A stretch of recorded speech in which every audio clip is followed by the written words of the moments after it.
فأقم وجهك للدين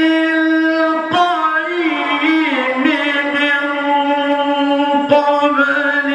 أن يأتي يوم لا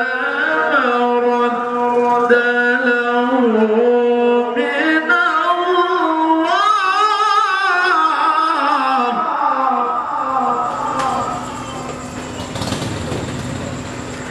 يومئذ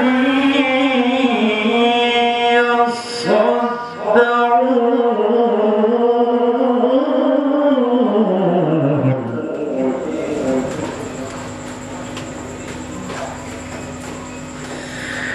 من كفر فعليه كفره ومن عمل صالحا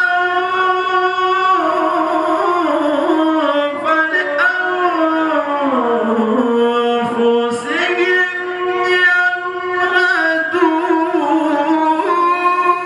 يمهدون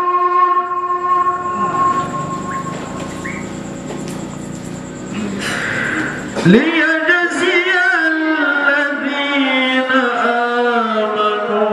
وعملوا الصالحات من فضله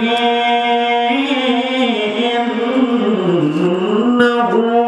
لا يحب الكافرين.